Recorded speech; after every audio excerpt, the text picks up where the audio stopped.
Al lavoro anche nel giorno di Ferragosto. A Genova non si è fermato il cantiere per la ricostruzione del nuovo viadotto. Prende forma la pila 9 che dovrà sostenere il nuovo impalcato in acciaio. Manca il personale, Trenitalia sopprime 23 treni. È successo oggi. Nessuna sanzione potrà ripagare il danno di immagine inferto, il commento dell'assessore regionale ai trasporti Berrino. Nei giorni del pienone di turisti, soddisfazione per la riapertura a doppio senso della provinciale 227 per Portofino. Il semaforo tornerà a fine agosto per permettere la conclusione dei lavori alla passerella pedonale.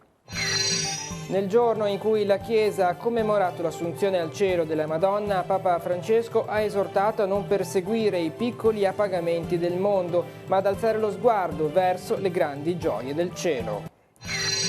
Una comunità che cresce affidata a Maria. A Rapallo la parrocchia di Santa Maria del Campo ha celebrato la festa dell'Assunta. Generoso l'impegno di tanti volontari. Proseguono i lavori per la costruzione del campetto del parco giochi. I colori dei sestieri, il suono dei tamburi, il sapore del dolce. Lavagna ha ospitato la 70ª edizione della Torta dei Fieschi nel rispetto della tradizione, nonostante le difficoltà economiche e con il ricordo delle vittime del crollo di Ponte Morandi. Buonasera ai telespettatori di Tigulli Oggi. Nonostante il giorno di festa, nel cantiere per la ricostruzione del nuovo viadotto sul Polcevera a Genova i lavori non si sono fermati. Da una parte si sta completando la demolizione delle macerie del Ponte Morandi, dall'altro sta lentamente prendendo forma la pila 9 che dovrà sostenere il nuovo impalcato in acciaio. Vediamo. È finito 15 giorni prima del cronoprogramma e quindi siamo contentissimi. Nonostante un anticipo di 15 giorni sul cronoprogramma per la demolizione, non ci si è fermati neppure il giorno di Ferragosto nel cantiere per la costruzione del nuovo viadotto di Genova. Operai al lavoro anche il 15 di agosto per costruire quella che sarà la pila 9, alta già oltre 20 metri, ma che dovrà diventare alta al doppio prima di poter sostenere l'impalcato del nuovo ponte insieme alle pile vicine. Uno dei primi pezzi di impalcato su cui correrà la nuova strada resta ancora sistemato a terra, vicino alla pila, in attesa di essere sollevato. L'obiettivo è di aprire il viadotto a primavera del 2020, hanno ribadito le istituzioni. Nel frattempo la società che si è occupata in quest'anno della demolizione, la Omini, che già aveva lavorato sulla Costa Concordia, ha fatto un primo bilancio di questa delicata attività, conclusasi di fatto con l'implosione delle pile 10 e 11 attraverso le cariche esplosive, ma iniziata subito con la messa in sicurezza di tutta la struttura. Prima la messa in sicurezza, perché non sapevamo come reagiva il ponte. Quando abbiamo fatto la messa in sicurezza, che abbiamo avuto la certezza di poter operare, il primo impalcato ci ha dato diversi problemi, perché non sapevamo come reagiva con gli stregè, con i pesi, con tutto. Una volta fatto questo, poi dopo tutto è andato via abbastanza presto. In queste ore non si è fermato neppure il lavoro di rimozione delle macerie, sulla cui destinazione restano ancora aperte diverse ipotesi, anche se il commissario per la ricostruzione, Marco Bucci, vorrebbe fossero impiegate per il ribaltamento a mare della Fincantieri. E su questo sapete che abbiamo un piano preciso, io vorrei fare un piano addirittura migliore di quello che abbiamo ora, cioè utilizzare le macerie in Fincantieri per il ribaltamento a mare. Non è stato ancora approvato, siamo ancora in fase di negoziazione per questo, però abbiamo già un piano che prevede l'utilizzazione di tutte le macerie in piazzuole autostradali o altri punti anche della Val Polcevera, quindi da questo punto di vista siamo completamente protetti.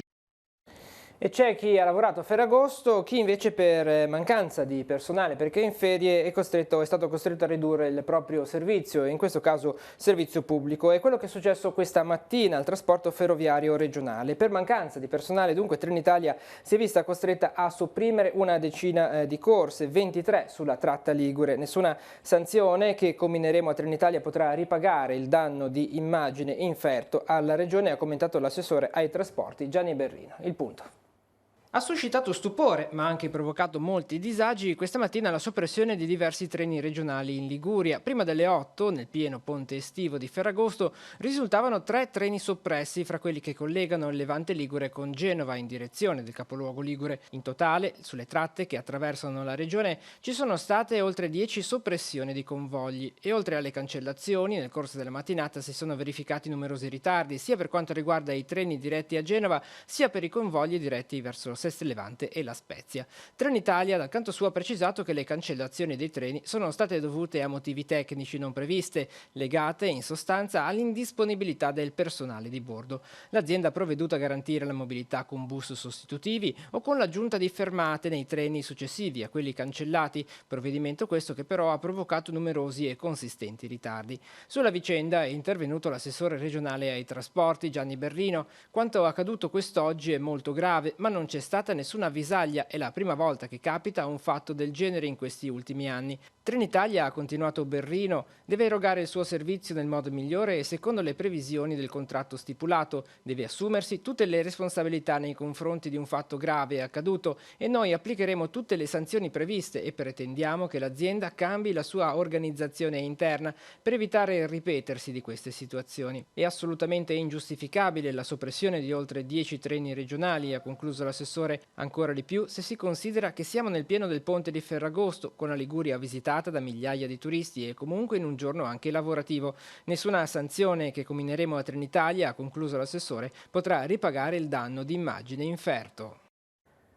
Restiamo a parlare di trasporto ferroviario, andiamo anche sul nostro sito teleradiopace.com, 892 persone controllate, 11 indagate, 3 sanzioni amministrative elevate di cui una in materia di sicurezza ferroviaria. È il bilancio dell'attività della Polizia Ferroviaria della Liguria a Ferragosto. Nel periodo compreso tra il 10 e il 15 di agosto i servizi istituzionali sono stati intensificati con l'impiego di 195 pattuglie nelle stazioni e 25 a bordo treno, 56 in totale i convogli ferroviari scortati, 7 i servizi antiborseggio messi in campo in abiti civili per contrastare in particolare i furti a danno dei viaggiatori. Il bilancio di Ferragosto si chiude con 3 minori non accompagnati rintracciati e restituiti alle famiglie o collocati in comunità e 3 stranieri denunciati perché in posizione irregolare nei confronti della normativa sull'immigrazione.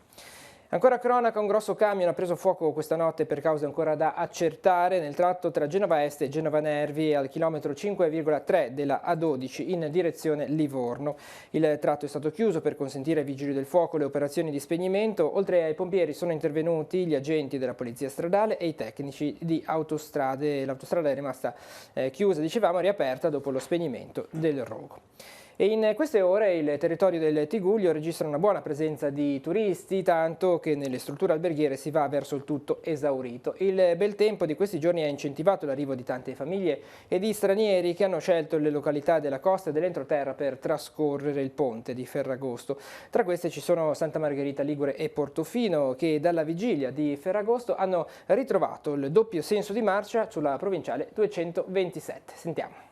Questo lavorare insieme del Comune di Santa Margherita Ligure, il Comune di Portofino, Città Metropolitana, Regione Liguria e Ministero davvero fa vedere come quando c'è la volontà e quando c'è anche la capacità di stare insieme, che non è mai una cosa semplice, si possono ottenere risultati significativi in tempi ragionevolmente brevi. Quindi penso sia un momento di soddisfazione per tutti. C'è soddisfazione nelle parole del sindaco di Santa Margherita Ligure per il traguardo raggiunto proprio alla vigilia del giorno di Ferragosto. A poco più di 4 mesi dalla riapertura a senso unico alternato dello scorso 6 aprile, la strada provinciale 227 è ritornata a doppio senso di marcia, almeno per un periodo. I lavori in queste settimane sono infatti continuati a tempi di record e si sono quasi ultimati, ma visto il periodo festivo in cui sono attesi nel borgo un numero eccezionale di turisti, si è deciso di riaprire comunque a doppio senso di marcia, almeno fino ai primi giorni di settembre, quando verrà nuovamente installato un semaforo per consentire gli ultimi lavori di rifinitura della passerella pedonale adiacente. Ci saranno ancora alcuni particolari da mettere a posto, ma lo faremo dopo le festività di metà agosto.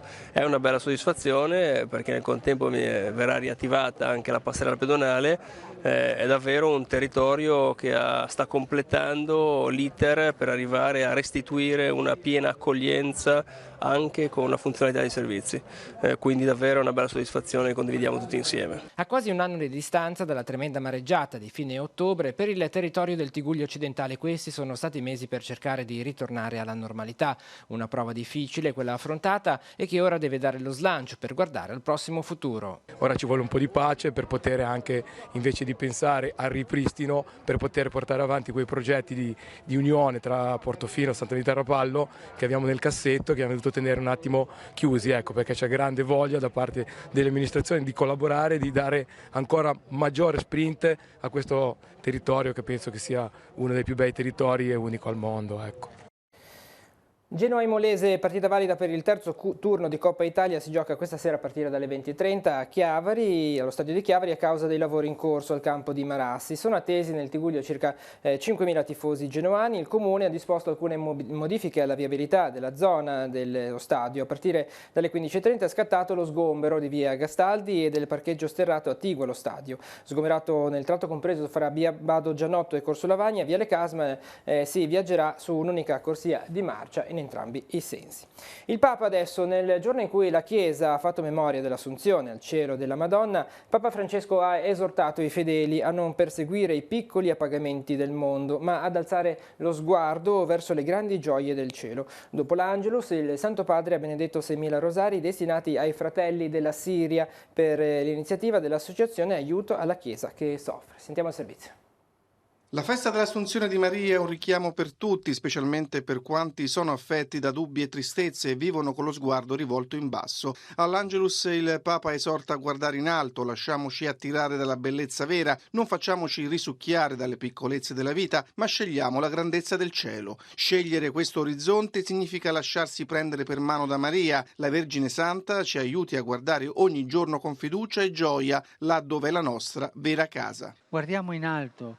Il cielo è aperto, non incute timore, non è più distante, perché sulla soglia del cielo c'è una madre che ci attende ed è nostra madre.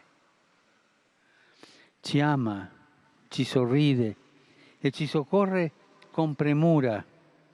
Come ogni madre vuole il meglio per i suoi figli e ci dice: voi siete preziosi agli occhi di Dio. Non siete fatti per i piccoli appagamenti del mondo, ma per le grandi gioie del cielo. Sì, perché Dio è gioia, non noia.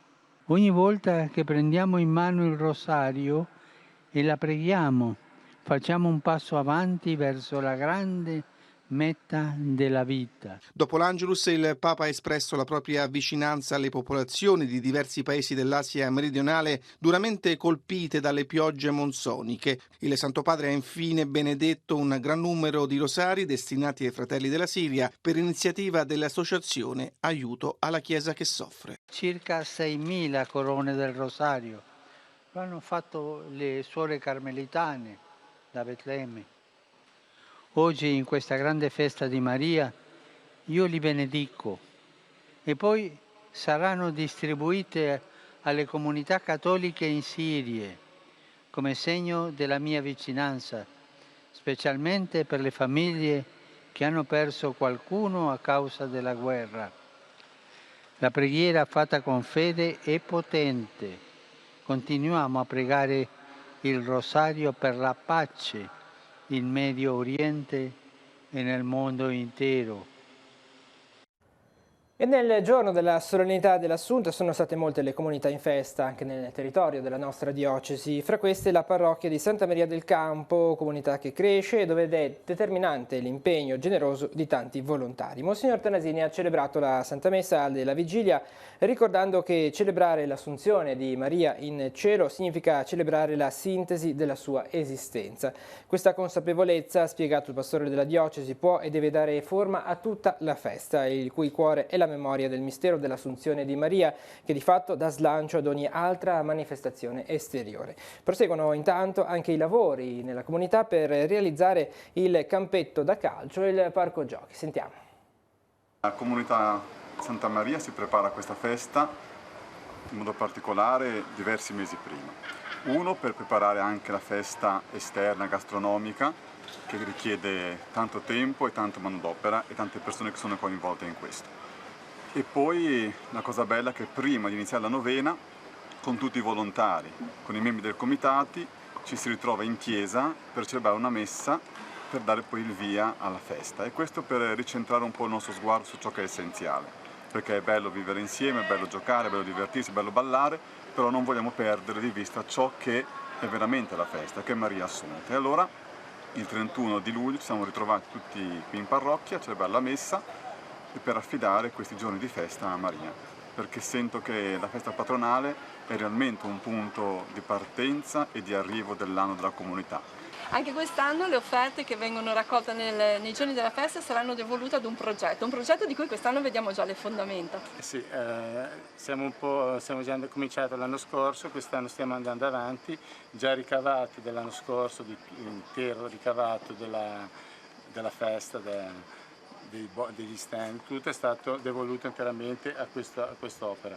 Quest'anno rifacciamo di nuovo tutto interamente devoluto per i lavori dell'anno scorso hanno già dato un primo risultato e quest'anno, sperando con l'aiuto di tutti, di riuscire a andare avanti col progetto e dare una base sufficiente anche per creare giusto l'area sportiva per i ragazzi, per i loro giochi. Abbiamo iniziato 2 lotti fondamentali, ossia la prima parte alle spalle del parco giochi, quindi i muri di contenimento dove poi il comune realizzerà invece la zona del parco giochi, e un'opera molto importante è quella dei muri di contenimento alle spalle del campo che sono assolutamente propedeutici alla realizzazione del campo e comunque riqualificano un po' tutta l'area anche dedicata alla festa, quindi con maggiori spazi per i tavoli, per le attività diciamo gastronomiche.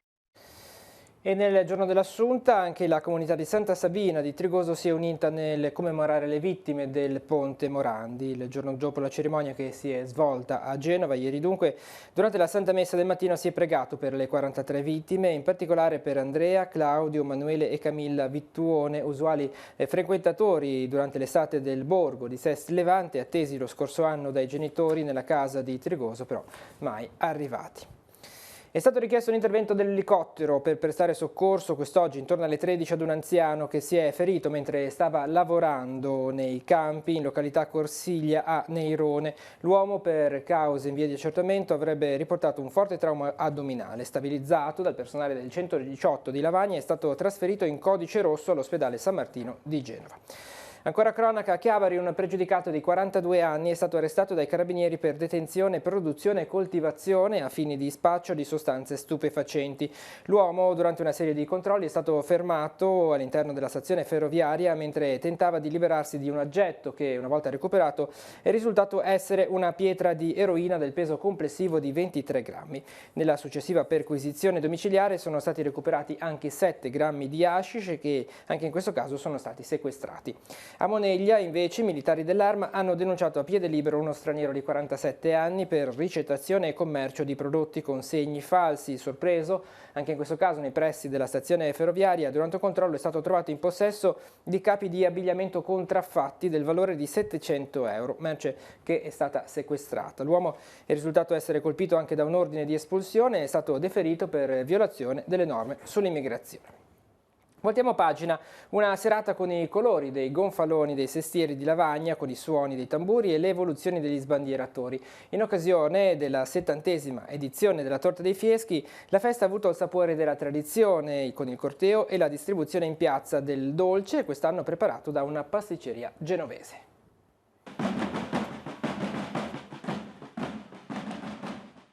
La Torta dei Fieschi ha riempito le strade di Lavagna. L'edizione numero 70, dopo lo stop imposto lo scorso anno nel giorno della tragedia del crollo del Ponte Morandi, è tornata secondo la più genuina tradizione, sebbene con il gonfalone dei sestieri listato a lutto ad aprire il corteo. E i sestieri sono riusciti a regalare alla città la festa più attesa, nonostante le difficoltà imposte dal dissesto economico del comune. Ci siamo impegnati tantissimo cercando di, capitolo per capitolo, di risparmiare il più possibile, però cercando di fare il meglio. Sono salita sul palco diverse volte, mi sembra che la piazza sia molto gremita e mi hanno detto che c'è molta affluenza, tra l'altro tantissimi giovani. La grande novità senz'altro è intanto una fortissima collaborazione che abbiamo continuato con i sestieri, perché costituiscono veramente una realtà fondamentale per quanto riguarda il nostro territorio. Lavagna deve ripartire da questo, cioè dalle sue tradizioni. e poche associazioni rispecchiano esattamente questa peculiarità per il territorio di Lavagna. Il gruppo storico dei Sestieri di Lavagna conta attualmente circa 200 figuranti. Il ricambio generazionale è garantito da una sempre foltissima presenza di giovani e di tanti bambini coinvolti nella sfilata, ma anche nel gruppo dei musici e degli sbandieratori, sempre attivo ed entusiasta. Ma ci sono ovviamente anche le figure storiche, come quella dell'Araldo Messer Bulgaro da Masserano. Era praticamente un nobile un nobile banditore che andava ad annunciare le nozze del cugino Pizzo Fiesco, che praticamente si è unito in matrimonio con la nobile senese Mona Bianca de Bianchi. In piazza il tradizionale gioco delle coppie con la ricerca del nome uguale su talloncino di colore diverso che dà diritto ad una doppia porzione di torta distribuita da tanti volontari. Avete già trovato la compagna voi? Subito, appena preso il biglietto ho fatto 10 metri, una ragazza è venuta verso di me e mi ha preso... Ci siamo trovati e abbiamo mangiato questa torta buonissima, quindi azione del destino. Buona, vabbè, io sono lavagnese, quindi ho sempre mangiato la torta di Lavagna. Quest'anno abbiamo una torta genovese, devo dire che non è male, sono stati bravi, l'hanno fatta quasi uguale alla nostra. Sta andando molto bene, un sacco di gente, è la nostra prima esperienza qua dietro le quinte, è molto divertente, molto bello.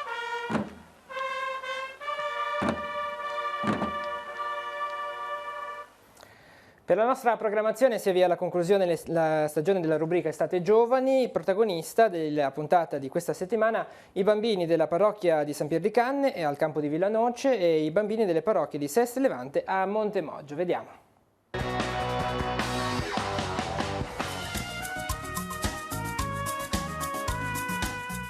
Ma il tema del campo è meno muri e più ponti. È un invito a riscoprire le relazioni come esperienza quotidiana di vita. Abbiamo già affrontato il ponte verso se stessi, l'entrare in noi, il conoscerci nei difetti come nei pregi, la relazione, il ponte verso gli altri. E quindi qui al campo ci sono tante esperienze che consentono l'incontro, no? Anche il servizio, la cura del gioco, ecco, i piccoli momenti di preghiera, ecco, tutto ci aiuta a relazionarci con gli altri. Costruire ponti vuol dire che bisogna essere amici fra di noi, bisogna cercare di creare nuove relazioni, nuovi rapporti di amicizia fra chi non conosci e cose simili, tipo con chi non conosci che ti ritrovi al campo, che ti può suscitare, diciamo, felicità. Tu devi andare lì, cercare di iniziarle a parlare, a costruirci un rapporto sopra e piano piano ci diventi più amica.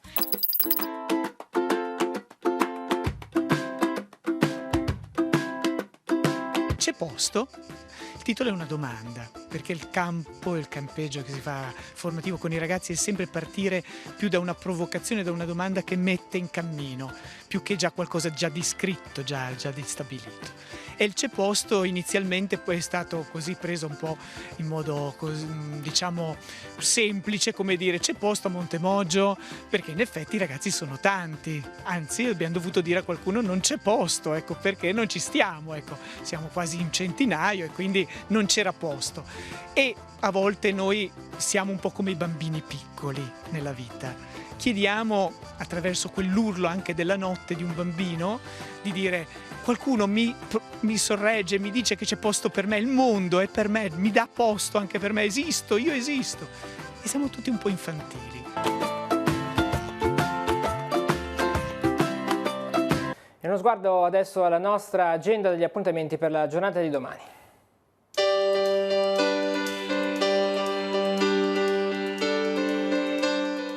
Appuntamenti in agenda per sabato 17 agosto. L'estate a Villanoce di Rezzuaglio propone a partire dalle 18 la tradizionale gara di boccia a coppie per sorteggio sui prati di Cian de Frunzun.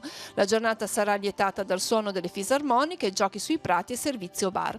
Aspettando pane e olio a Sestri Levante, dalle 8 alle 20 in via Asilo Maria Teresa, mercatino non solo olio a cura degli olivicoltori sestresi. Al convento dell'Annunziata, show cooking dalle 18, primo laboratorio sull'olio extravergine di oliva d'oliva e il pesto al mortaio. Anticagge de Mu a Lavagna dalle 8 alle 19, in esposizione nel centro storico il mercatino dell'antiquariato. Alla libreria dei Fieschi a Lavagna dalle 10 alle 12 incontro con la filosofa Maria Giovanna Farina, che presenta il suo romanzo Catarina e la porta della verità.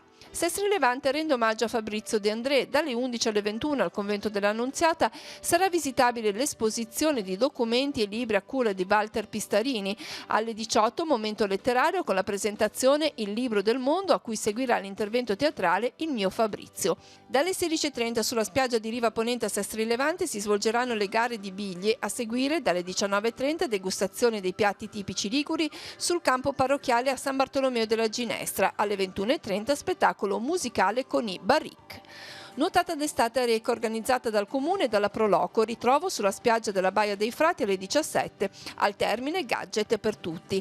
Dalle 17 alle 21 visite libere alla Galleria Civica di Palazzo Rocca a Chiavari, alle 21 all'Auditorium San Francesco Silvia Stanige, storica dell'arte, racconti e dipinti di Jean Rose, il Grecchetto e Domenico Piola. Apertura straordinaria dalle 17 alle 21 del Museo Archeologico di Via Costaguta a Chiavari in occasione dell'evento Liguria delle Arti. Dalle 18 all'1 sul lungomare di Rapallo, in zona Chiosco della Musica, arriva la Silent Disco. L'ingresso è libero. Alle 18:30 aperitivo con l'autore a San Michele di Pagana, Enrica Melossi e Alessandra Rotta presentano Dove abita il blu di Stefano Gramitto Ricci. A Santa Margherita Ligure torna l'appuntamento della Muscolada dello Scoglio di Sant'Erasmo, stand aperti in banchina Sant'Erasmo dalle 19. Partita del centenario a Sestri Levante per i 100 anni della squadra dei Corsari. La festa inizia alle 19 con l'apertura degli stand gastronomici. Alle 20 premiazione degli ex giocatori e alle 21 al Sivori in campo Vecchie Glorie dell'Unione. Festa dei Pirati, località Fornaci a Framura, dalle 20 apertura degli stand gastronomici e mercatini dell'artigianato artistico, alle 21:30 DJ set con Manuel Giampaoli e New Generation Sound. Escursione notturna e osservazioni astronomiche sul fiume Entella a cura della Lipu e dell'associazione Il Sestante. Il ritrovo è alle 21 in piazza Aldo Moro a Cogorno. Alle 21:15 nella chiesa parrocchiale di San Giovanni Battista a Recco, nell'ambito del festival organistico si esibirà in concerto Kalevi Kiviniemi, organista finlandese. Nell'ambito del Stantin Jazz a Santa Margherita Ligure, concerto del Milano Swing Quintet, l'inizio alle 21:30 in piazza Caprera. Alle 21:30 al Teatro Conchiglia di Sestri Levante, concerto di Napo che canta De André insieme a diversi artisti locali. Il trio Meridiese si esibirà alle 21:30 all'Abbazia di San Fruttuoso di Camogli, Corrado Cordova alla chitarra, Michele Salituro al violino, chitarra e percussioni e Marco Marenco, buzuki, mandolino e chitarra proporranno racconti in musica dalle terre del Mediterraneo. Ed infine Lisa Danieri Jazz Quartet e Diego Baiardi si esibiranno in un concerto jazz alle 21:30 in località Setta a Framura.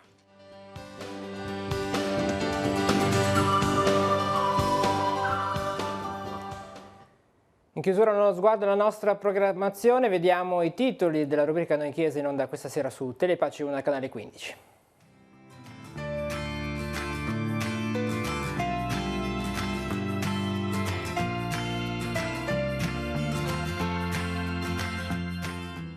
Una comunità che cresce affidata a Maria. A Rapallo la parrocchia di Santa Maria del Campo ha celebrato la festa dell'Assunta. Generoso l'impegno di tanti volontari. Proseguono i lavori per la costruzione del campetto e del parco giochi. Nell'abbraccio della Vergine il ricordo commosso di chi ha speso in mare la propria vita o l'ha persa. Celebrata a Riva la festa della Madonna del Buon Viaggio fra tradizione, fede e memoria. Riscoprire la bellezza di una vita donata piuttosto che fondata sui beni materiali è l'invito che il Vescovo ha formulato a Pianezza di Cicagna in occasione della festa di San Rocco. La testimonianza di Don Claudio Arata, sacerdote Fidei Donum a Cuba, fra le difficoltà della popolazione, la luce dei sacramenti e di una fede cristallina.